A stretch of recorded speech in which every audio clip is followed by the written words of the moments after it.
Welcome back to our explainer series on mastering assertive communication. Today is day 2, and we're looking at the 3 types of communicators. As we go through these today, I really want you to ask yourself, which one are you? So let's just get right into it. Our core goal for today's explainer is pretty straightforward. Identify your default style.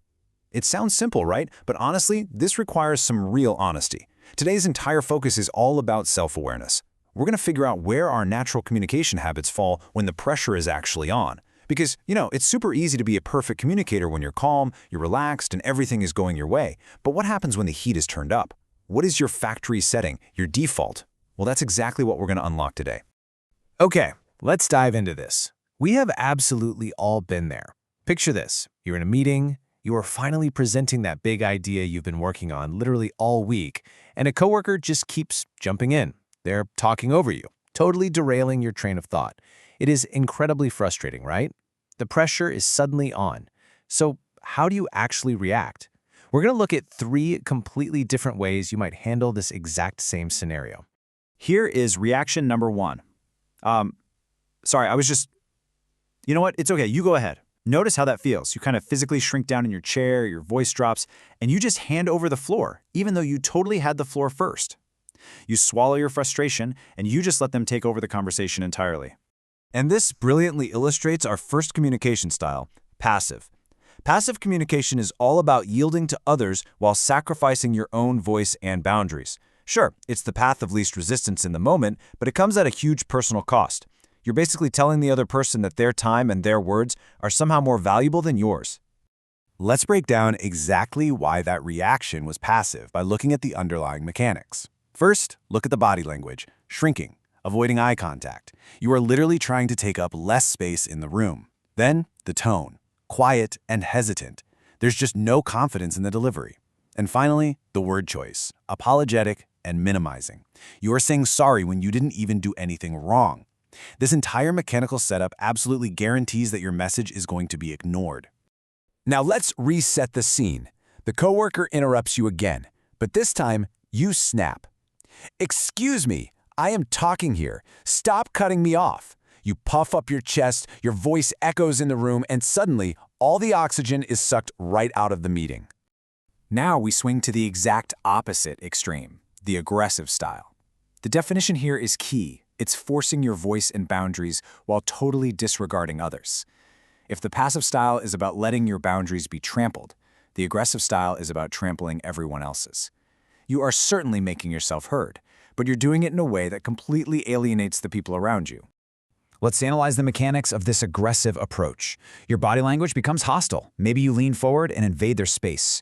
Your tone is loud, sharp, and unmistakably angry. And your word choice? It's accusatory and demanding. "Stop cutting me off." What does this do? It instantly puts the other person on the defensive. Instead of actually solving the problem of the interruption, you've just created a brand new, massive conflict right in the middle of your meeting. Okay, let's reset the scene one last time. Same annoying coworker, same interruption. But this time, you pause, you look right at them, and you say, "Please let me finish my point, and then I would love to hear your thoughts." Notice the total shift in energy there? The tension doesn't skyrocket, but you also don't give up your power. Now, what's really interesting about this slide is how assertiveness perfectly balances the equation. It means clearly stating your needs and boundaries while respecting others. You aren't apologizing for taking up space, but you also aren't attacking the other person. You're simply holding your ground with grace. It is a win-win approach to human interaction. Let's walk through these assertive mechanics because honestly, this is where the magic happens. Look at the body language. Upright, steady eye contact. You are present and confident, but not threatening. Your tone is calm, clear, and firm. You do not need to yell to be heard. And your word choice is direct, respectful, and collaborative. By saying, "I'd love to hear your thoughts after," you take control of the floor without causing a fight. You actually invite collaboration, but entirely on your terms. Let's move to and see how this builds as we look at this ultimate visual cheat sheet, comparing all 3 styles side by side.